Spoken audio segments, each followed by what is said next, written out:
He'll get his facts straight. He's a great guy.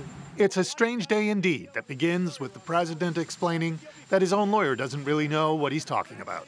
Rudy's great, but Rudy had just started, and he wasn't totally familiar with everything.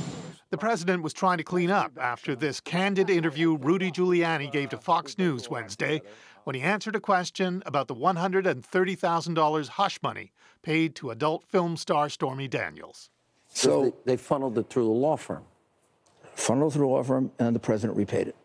That contradicted the president's claims made on Air Force One a couple of weeks ago that he didn't even know about the payment, let alone where the money for it came from. Do you know where he got the money to make that payment? No, I don't know. So, reporters asked Trump when and why did the story change?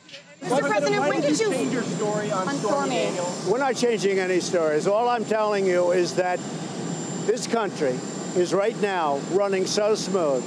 And to be bringing up that kind of crap and to be bringing up witch hunts all the time, that's all you want to talk about. You're going to see, excuse me.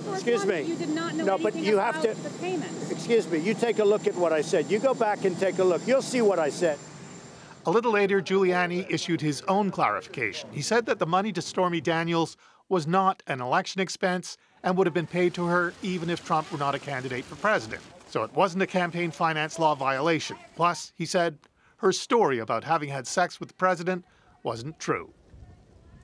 So, Andrew, it seems we're back to the point where Trump's position is that he didn't know his lawyer paid $130,000 to an adult film star to keep her quiet about something that supposedly never happened in the first place. Right, Keith. And another development to talk about tonight. A judge in Virginia is accusing the Office of Special Counsel Robert Mueller of pursuing a fraud case against Trump's former campaign manager, Paul Manafort, as a means to a different end, getting to the president himself. Is that right? Yep, that's exactly right. And it's an extraordinary thing. The judge is essentially making the case that Trump himself has been making, that the charges against Paul Manafort are about financial crimes that have nothing to do with the investigation of Russian interference in the last election. He says that doesn't mean the case is illegitimate, but he is suggesting it's politically motivated. And so what could be the consequences of that?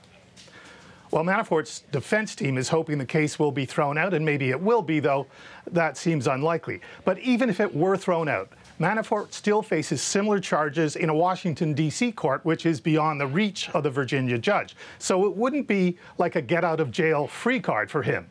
But it's still a great talking point for Trump, and so you can bet you'll be hearing about it a lot and for some time to come.